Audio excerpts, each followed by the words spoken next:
Okay, it's time for everybody to kind of get comfortable but stay awake because we've got another busy afternoon. But before we get into the Q&A, as everybody settles back in, I have a couple of thank yous to kind of pass out. And the first one is for Lily Shee. Lily, where are you? You want to stand up?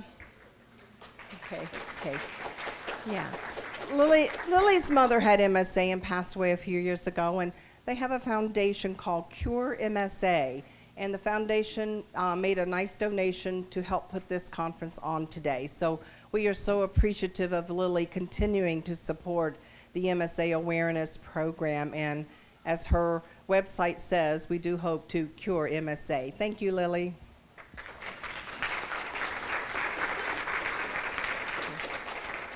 And secondly, we have Chelsea Therapeutics represented. You're going to hear a little bit about them. They also make an annual donation to us, and we are very grateful. And we have Rachel Kokenauer with us from Chelsea, and she heads up the patient advocacy work, and she's going to spend just a couple of minutes telling us a little bit about that. And if you all picked up a little bracelet out there that says NOH on it, to treat NOH now. She's going to tell you a little bit more about a couple projects coming up. So I'll try to make this really short, but first I want to, thank the MSA Coalition for having us here. This is my second year to be able to attend this conference, and it's really quite an honor. It's been a challenging year at Chelsea Therapeutics for the people here I haven't had a chance to speak with. We don't have any approved products, and our lead product is to treat the orthostatic hypotension that many of you would have experienced with your MSA. And unfortunately, we were not approved the first time around a little over a year ago, and it's thanks to people like yourself, patients and caregivers and clinicians and associations like the MSA Coalition that we now have a path forward and have resubmitted our new drug application. We know that we got as far as we did was because people like yourself shared your story of what it's like to live with this dizziness and passing out with the FDA. The FDA didn't understand what it was like to live with this condition, and they've told our company in meetings that they've heard loud and clear from patients that there is an unmet medical need. So the reason why we're here and we've started that Treat NOH Now, which stands for Neurogenic Orthostatic Hypotension, website is really advocacy work. And if anyone in here is interested in sharing their story with the FDA and their members of Congress, there's a letter writing tool on that particular website, and we would invite you to check it out and share it with others. Additionally, through some advice and help from Don, who has done so much for this organization, he's also helped Chelsea a lot. He's been involved with both mitadrin and droxidopa. And he helps us keep our websites up. He does a lot of work for the MSA Coalition website too, and he brings some of that savvy to us to help send out additional information, educational information specific to the orthostatic hypotension. So if you're interested in being an advocate, getting on our newsletter, keeping up with what's going on in this space, I'm going to send around a couple of sign-up sheets and we'll pick them up. We won't distribute your name to anyone other than Chelsea, just so you know it will be us, and you can opt out at any time if you didn't want to hear from us further. So I'm going to pass these around, and with that, I'll turn it back over so you can turn it over to Don. He has some additional information to share. Thanks, Rachel. So I just wanted to provide a quick update actually on some of the activities for the Multiple System Atrophy Coalition. It's been a really exciting and big year for this organization, and I think because of that for the multiple system atrophy community. We started off 2013 as the SDS MSA Support Group, an organization that had been around since the mid-1990s and was really largely just focused on having a meeting like this every year and also manning a support hotline that Vera now mans.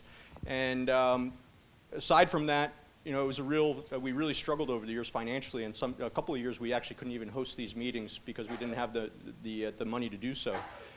Starting about a year ago, the board got rejuvenated and reorganized, and we really wanted to put effort into this and make it an organization that the entire community can be proud of. So at the beginning of the year, we decided to change our name. So we became the Multiple System Atrophy Coalition at the beginning of this year. And we did that for a couple of reasons. One, we wanted to add some key pillars to our mission statement. So in addition to providing support and education, we are now actively involved in advocacy. And most importantly, our primary mission is now to fund meaningful multiple system atrophy research that hopefully will lead to a cure in the not too distant future. So with that, we've really started to increase our fundraising. I think letting people know that we're now putting a significant amount of the money that we raise into multiple systems directly into MSA research has done a lot for the organization. So as part of that, as we really started to raise more money this year, we realized that we needed to create an avenue to receive research grants and to fund those research grants. So we started the MSA research grant program around mid-year. We now have a call for proposals out, and we're starting to receive those proposals. And in order to really guarantee that we're spending the money the best way possible, we also started a scientific advisory board. Dr. Shalimsky serves on that board as well. So I meant Shalimsky, sorry. No. Somehow I messed that one up, so I apologize. So, so we're really excited. We're hoping by the end of October to have a list of proposals in-house that we're going to prioritize and rank, have the scientific advisory board do that, and then determine how much money we're going to be funding research this year. I also want to mention through Rex Griswold all of the support that he's been able to bring to the Multiple System Atrophy Coalition this year. Rex is the Vice President of Sales at Nestle Water, has multiple system atrophy.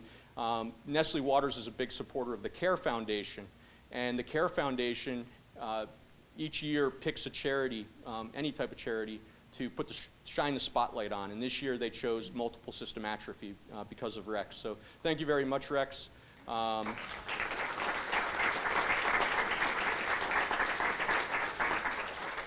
When we first started having our conversations with CARE Foundation about raising money for multiple system atrophy, the two organizations, so the MSA Coalition and CARE Foundation, set a goal of raising $100,000 this year for MSA research. We still don't know the exact amount that the CARE Foundation is going to raise, but the MSA Coalition alone has now raised over $150,000. So we're substantially exceeding that. I guess just briefly to mention again, I put a flyer on everybody's table. It starts with, did you know? And that talks a little bit about our MSA Research Fund program. It also has information about what everybody can do to help raise money. We've started an alliance with First Giving and also with CrowdRise, which are two online sharing groups that help charities to raise money. So if you're interested in setting up a fundraiser, hosting an event, any type of thing like that, you can use those sites and the money will come directly to the MSA Coalition. So you don't have to worry about collecting money. It'll come directly to our 501c3 and the people that donate through your charitable event will get automatic acknowledgement letters. So it's a great resource out there. And the other item that I quickly want to mention is that there are some other programs where we can earn basically free money for the MSA Coalition. We have about 9 people right now on Good Search, which is a browser that pays charities money for just browsing. So I've turned that into my primary browser. Honestly, I like Google a little bit better, but Good Search pays us money. So I made that sacrifice, and I'm using Good Search. And they actually have some great programs attached to it where you can do good dining, good shopping, good swipe, which are all things where you can register your credit cards. And if you just happen to go into a store like Old Navy or if you shop at Amazon, you can shop there, and they give a percentage of all of your purchases back to the MSA Coalition. So as a group, if we can all start doing those things, we can raise a significant amount of money that doesn't come out of our pockets or any of your pockets. So please consider doing that, and I think together we can raise a lot of money and awareness for the coalition. So thank you very much for listening, and I'll pass it back to Tom. Okay, so for the next 20 minutes, half an hour, we're going to have another Q&A. We've got a few cards here with some questions. How if I invite the speakers to come up to the panel? While that's happening, I just wanted to mention that yesterday we had a very successful teaching session for primary care physicians and general neurologists. And I think one of the things that we want to keep in mind is that while we're developing all this knowledge, the knowledge is not going to be helpful unless physicians, general physicians, know about it. And I know one of the big things is just getting a diagnosis of MSA for many of you took somewhere around 2, 3, 4 years. And the reason for that is because there's really no education in medical school about autonomic disorders. Maybe you get one lecture if you're lucky. And then in residency, you don't get any training on it. So it's an area in which there's really very little education. So part of what the MSA Coalition is doing as well is to support probably right now once a year seminars or workshops that we're doing. We had about 50 physicians. That was our first yesterday. And I also want to thank all of you who participated. And I know many volunteered, and we actually had an excess of volunteers, which was wonderful. The idea of the workshops is that they put the physicians directly in touch with patients who've experienced things, and so they can ask patients what's going on, how they get some sense of what worked, what didn't work. And if you think about it, that's how physicians learn. Physicians don't learn from lectures. We can put up a bunch of slides on the wall, and it all looks very nice, but then when you get back to your office and you're seeing the patient, that information is just not going to pop into your head. But when you see someone with a disorder and you get a first-hand touch, human touch with that person, and you get to ask some questions and understand how things are going and maybe learn a little bit more about genetics and so on, that really is a profound experience. And so that's the basis upon which we're teaching. So we may call upon you in future years to volunteer to come early to the meeting, or it may be a different location. We don't know exactly how that'll work. It may be in Milwaukee. But please keep that in mind as well as something to help educate the general physician population on autonomic disorders, particularly MSA. I just wanted to announce as well that earlier this year, Don Summers passed away. He was a longtime advocate for multiple system atrophy. His wife, Gwen, had multiple system atrophy and passed away a number of years ago. I went down to his funeral in Texas this year and helped to eulogize him, and it was an incredible experience. A lot of people there knew a lot about multiple system atrophy because of Don's work. So in order to honor Don, we've decided that every year at the American Autonomic Society meeting, we've been awarding a travel grant for the best research on multiple system atrophy that's been presented there. We've been doing that now for at least 5 or 6 years. So in his honor and memory, we are going to be renaming that fund, or that travel award, to the Don Summers Memorial Multiple System Atrophy Travel Award, and that will be on the brochures at the AAS meeting every year. So I just wanted to let you know that as well. Thank you very much. Vera, there's a question for you directly, so that would be good for you to come up. The question for you, maybe you want to take the mic, and the question for you is, what advice would you give? This is a great question, very, very important. What advice would you give to an MSA caregiver who's just getting started dealing with this, besides run away? Yeah, for me, I wanted to learn as much as I could about the illness. One thing I didn't do was take time out for me. I was a 24/7 caregiver, and I didn't do the respites for me, take the time for me. And I think it's important for a new caregiver and one that's been a caregiver for a long time to have the me time. The other thing is try to educate people you come across so they know, how to talk to the patient rather than avoid them. Or sometimes in a room, somebody would ask me how Fred was doing. Rather than ask Fred, they'd ask me. So it's important to get the caregiver to get a person to talk to the patient directly and ask them questions so they don't feel like they're not there anymore.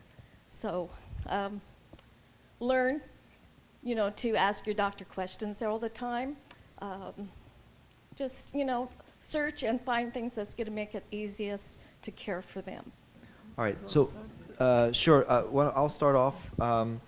There's one, after a patient is diagnosed, is there any further benefit to repeating the MRI or additional sweat testing, or is treatment based on symptoms?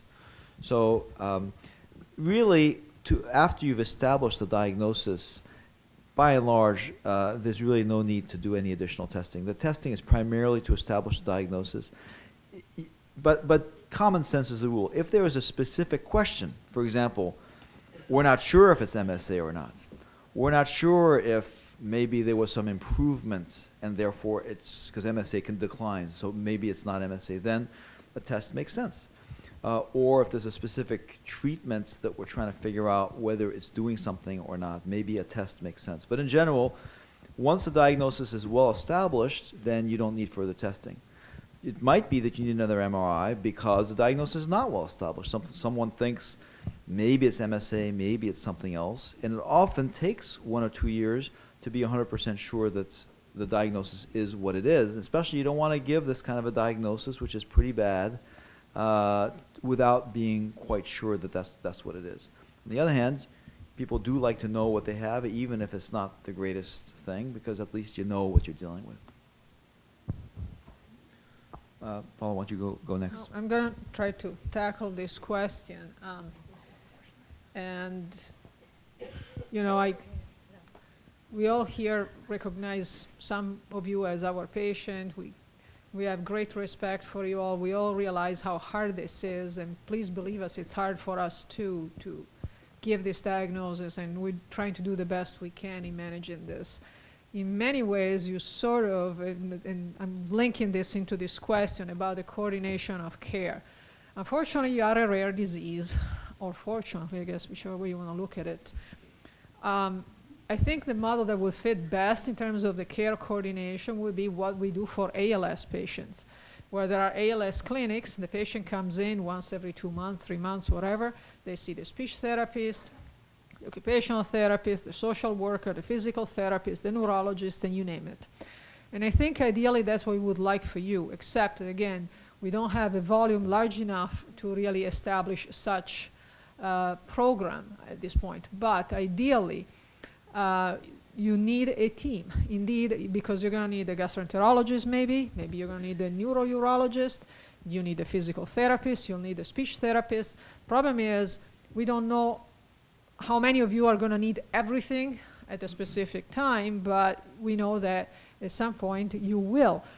So the burden of that will really be on the shoulder of your physician to try to coordinate the care around you.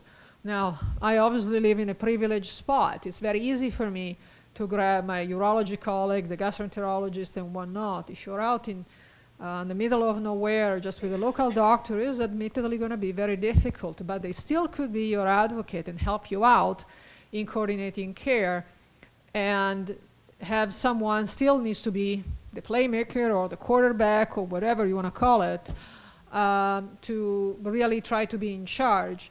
Some things will still need to be handled in a one-to-one, and not necessarily everyone needs to be involved all the time, but it's important that, let's say if you go to a gastroenterologist, they don't just look at you as a piece of bowel, okay? You are a whole person. And again, that's why I said, unfortunately, some medication that we use for one symptom will worsen another. And that's where it's really crucial that the physician will talk to each other.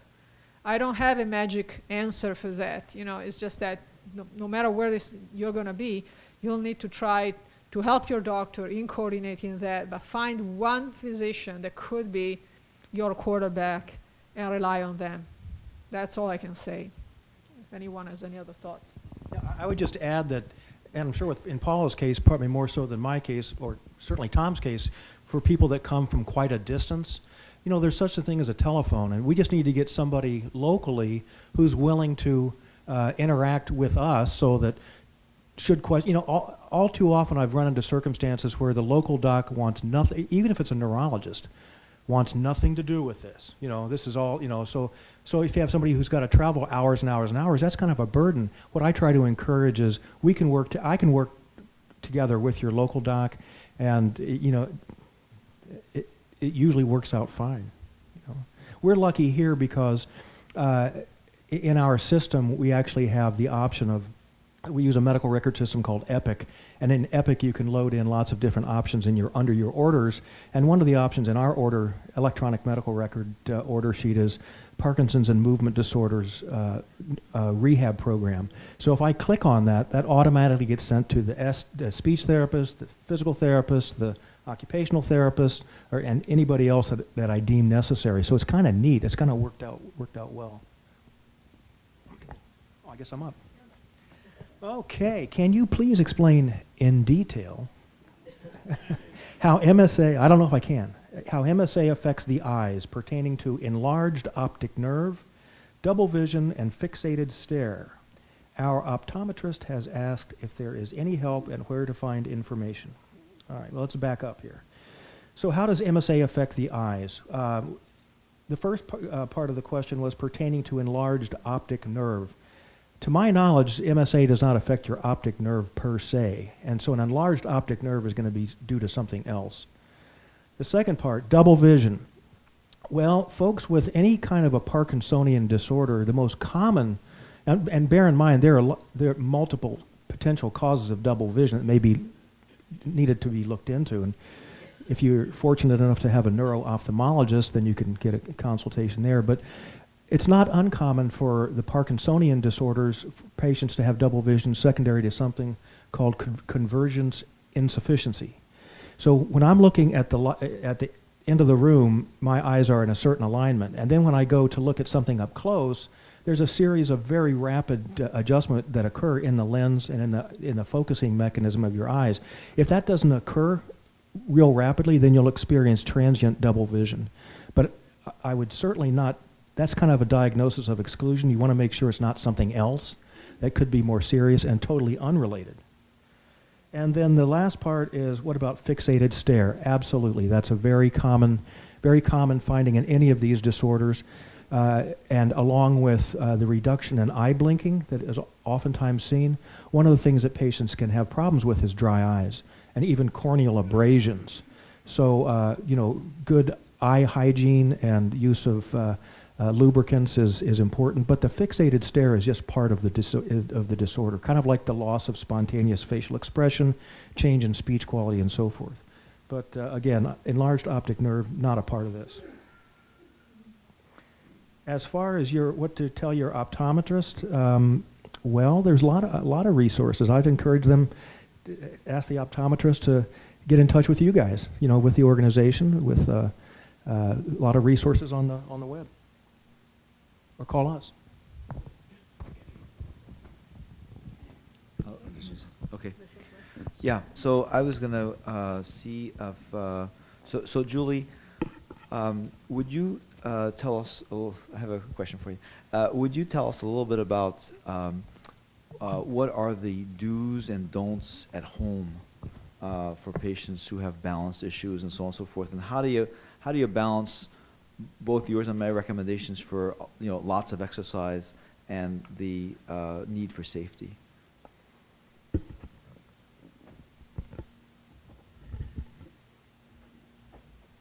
One of the biggest things for safety at home is kind of revamping the house a little bit in regards to excess clutter, reducing any bit of throw rugs.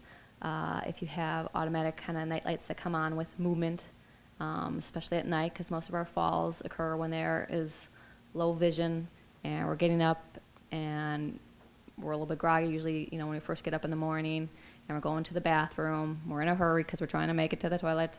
Groggy and hypotensive. And hypotensive, yep, to add to it.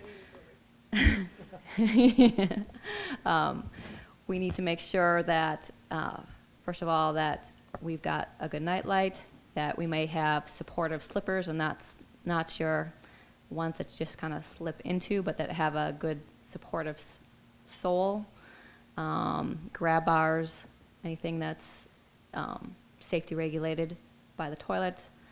Raised toilet seats are all beneficial for someone who can't maybe get down low. The other things for safety are ramps, and there's different places now that can kind of help out with wheelchair and ramp safety. If you don't have income to build a ramp, there are websites out there that can help regards to getting carpenters that can come in and make a ramp to make the house wheelchair accessible. That's about it so far.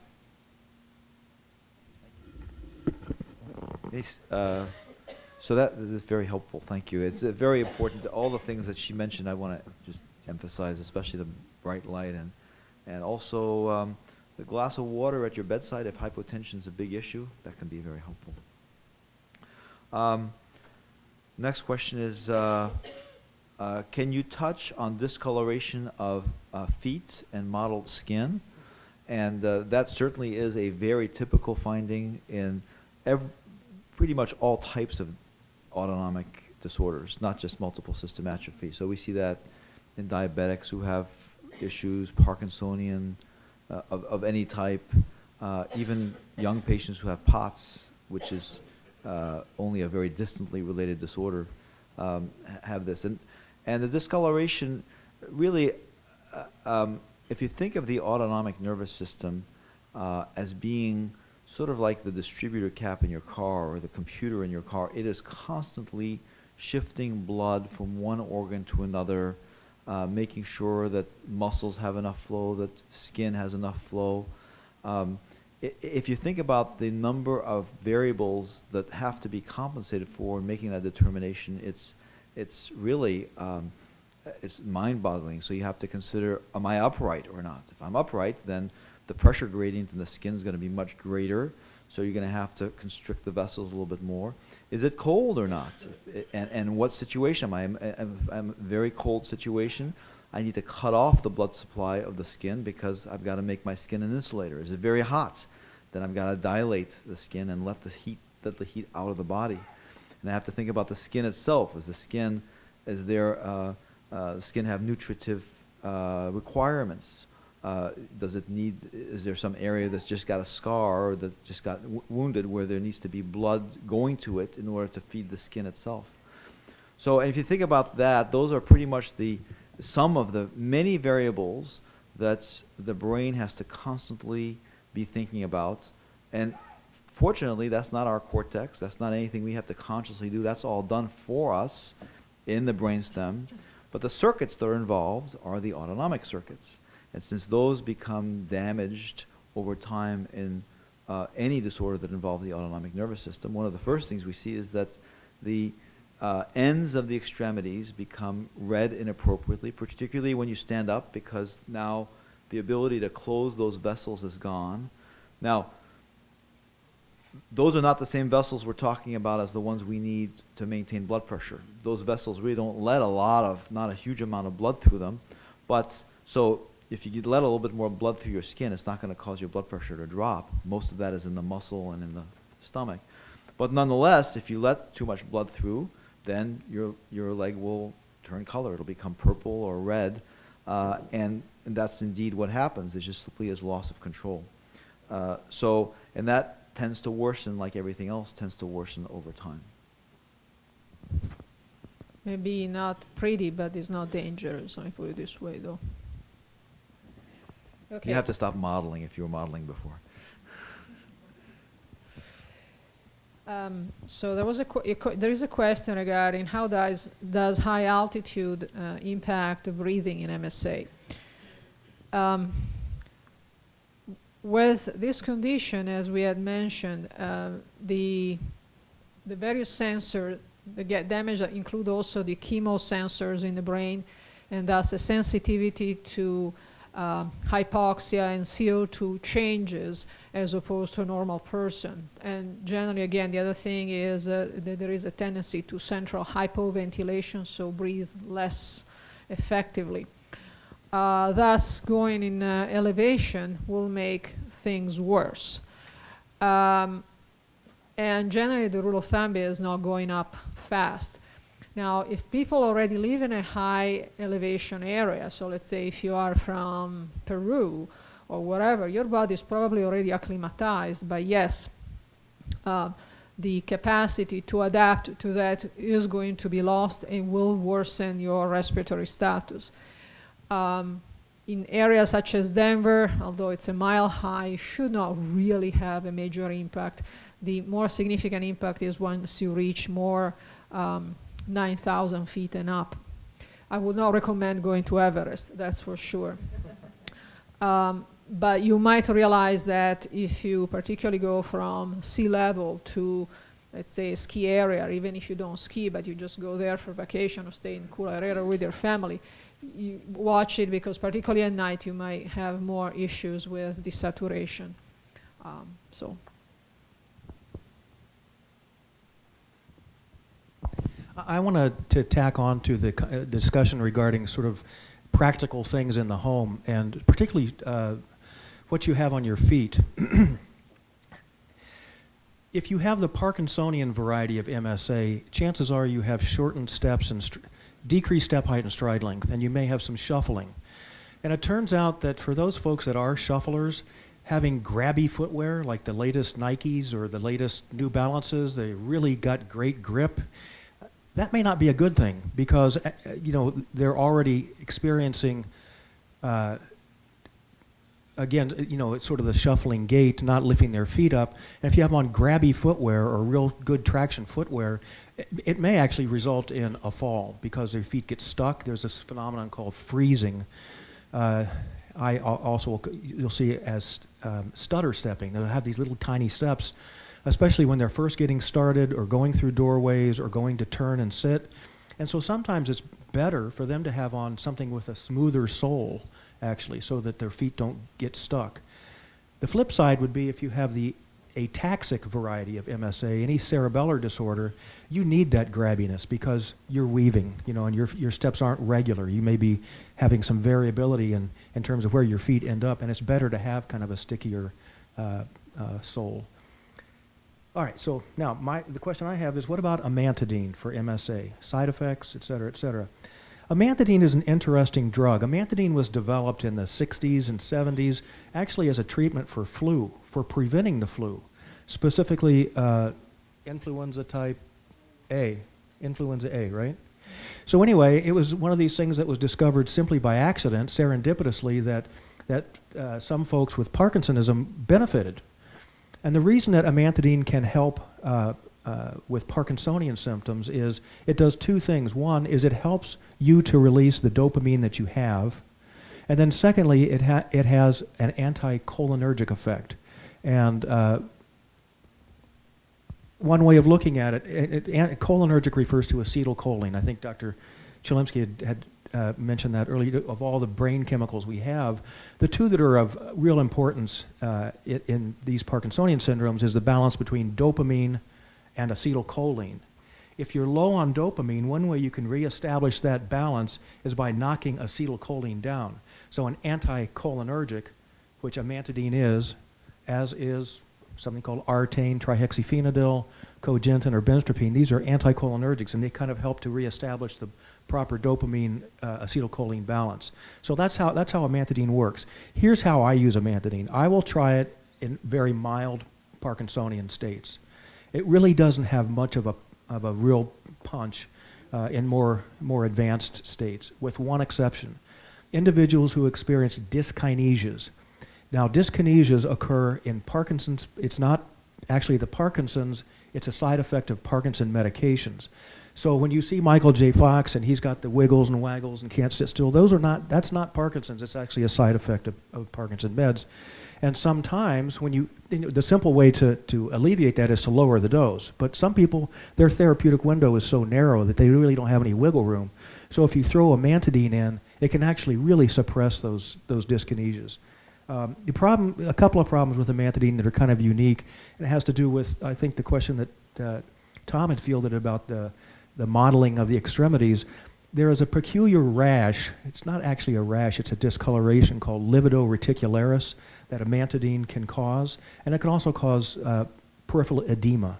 So, and I guess most importantly, amantadine in older folks sometimes can cause real confusion, hallucinations. So I'll use it, but carefully. Yeah, remember anticholinergic, so anything bladder, bowel, that can impact that too. There were a couple questions have come up at different times that really weren't answered, and one is about stridor and swallowing, and the other is about sleep. And I was remiss, I was supposed to address sleep, and I didn't. So I just thought maybe we could give some individual thoughts on those aspects of care. But so one of the differences between Parkinson's disease and multiple system atrophy is very early involvement of what neurologists call the bulb because it kind of looks like a bulb. So this little part in the brainstem looks like a little bit of a bulb. So this area here that involves swallowing, speaking, also some salivating, that area is very much involved early on. As a result of that, there's discoordination you may find. So anytime I see somebody who's got a Parkinsonian syndrome, and one of the answer yes to the question, are you having trouble swallowing your food or getting your words together, coordinating some parts of the palate? If that's happening within the first 2 or 3 years, that is almost universally will be MSA, because that doesn't happen until very, very late in Parkinson's disease. If it's one of those two, it could also be another disorder that we don't need to talk about. As a result of the inability to coordinate the pharynx very well, then of course you can have sleep apnea. And so sometimes people with multiple system atrophy will present early on with what looks like it might be an obstructive sleep apnea, when in fact it's really a central sleep apnea. Meaning it's not that there's a structural problem here, but there's a loss of coordination in the pharynx. And so the pharynx drops down, doesn't coordinate properly during sleep. And we had one person who was talking quite a lot about this as one of the initial diagnoses of multiple system atrophy. There are other sleep disorders with multiple system atrophy. There's also REM behavior disorder and other behavioral. So in the same way that you can't cycle and coordinate properly your blood pressure, and you can't cycle and coordinate properly your temperature, you also can't cycle and coordinate properly your sleep.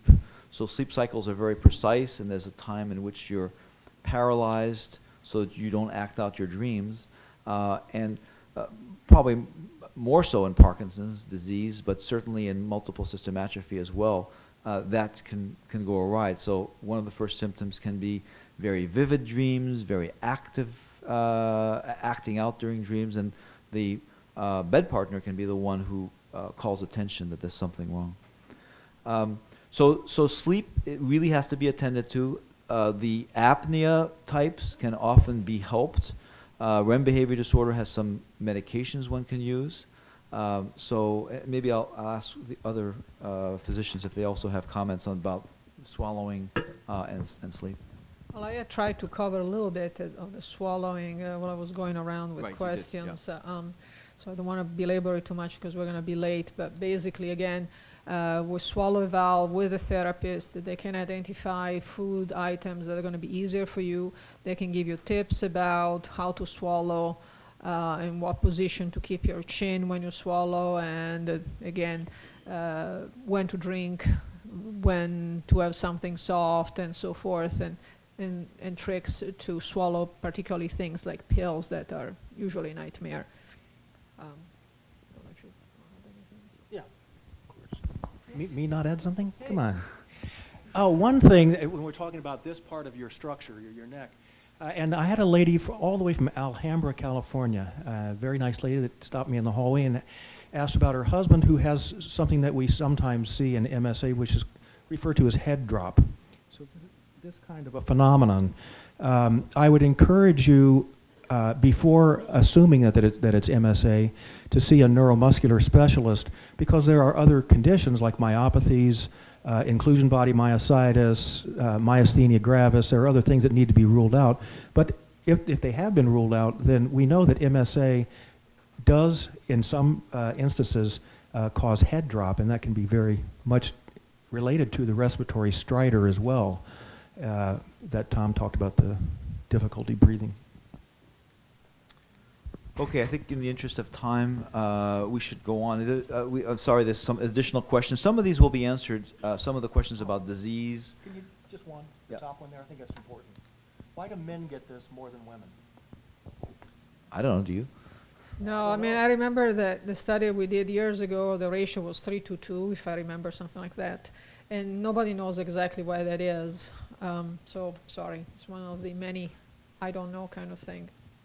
And then additional questions about research, ideas, relationship between MSA and mitochondrial disease and so on. We're going to address some of that now.